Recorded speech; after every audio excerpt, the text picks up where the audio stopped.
Hello, I'm back in my room. Let me show you.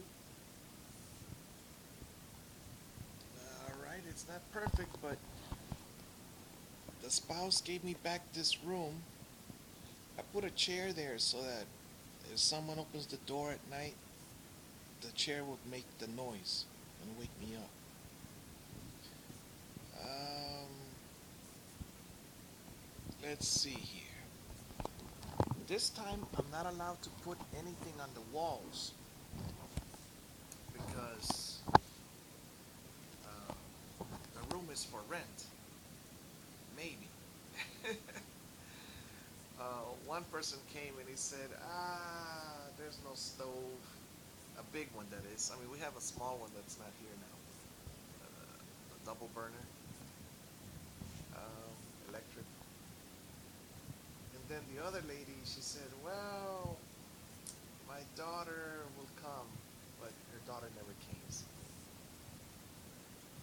Today we had a party, and what I didn't like about it was that when one of the guests left, I didn't throw the party, by the way. I don't invite people. I love people. It's just some of the things that they do. So this parent, a man, got in his car. He put his son that should be using they're supposed to sit in the back and have a booster seat. But he didn't. And I said, wait, wait, wait. You have to put on the booster seat because if you don't, the police could pull you over, take you to jail for child endangerment. But he says, I'm not going that far. Nah, nah, nah, nah, nah. So the next tip I gave him was, oh, and by the way, never give your son beer. Because if you do, until he's 21 years old, I meant, this child is less than 10, so, well, he's just a booster seat, it's a baby. Uh, Toddler?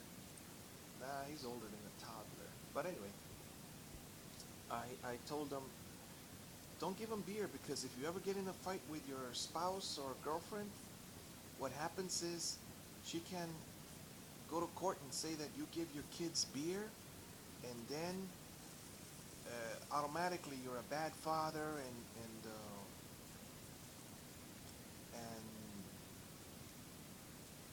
she will win custody, and in worst case, you will never see your son again without paying for a security guard to watch you, and then you're not allowed to hug the child. I mean, it's really awful sometimes. It all depends on how the ex-spouse talks about the child. But anyway, these are my dreams. Let's see if I can get them on film. There's the locksmith course. How do I get that on here? So oh, there they are. That's when I write on the wall, by the way, this is what I mean. You see? I put a poster. I wrote down locksmith course, carpentry course, electrician's course, lawnmower repair, from TIA Plus, P memory. Now I have the P memory, but it's not very good. Here's one that I wrote, good choices. And I put it on top of the door to my one of my children's room. But of course, this is what I get called. I get called that I'm insane because I write on the walls when I put posters up like this. You see. Now this is the one I made, so you can see how artistic I am or how I'm not. All right. What happened was I went to she's a doctor, on a play date, and I saw her writing on the wall. It was next to a canoe. It was like a painted canoe on the wall, and it had the words Life is either a daring adventure or nothing at all. And that was from Helen Keller. And I really liked that one. Then there was another lady that she had one. She got divorced. She left her husband because he wouldn't go to the park to play with her. He's one of those guys that comes home, sits in the computer, and then with his children, he just says, "Oh, hi, hi, hi," he gives them a hug, and then he goes back to the computer. So she got rid of him, and she got another husband. Life is. Oh, her sign was, live, love, laugh.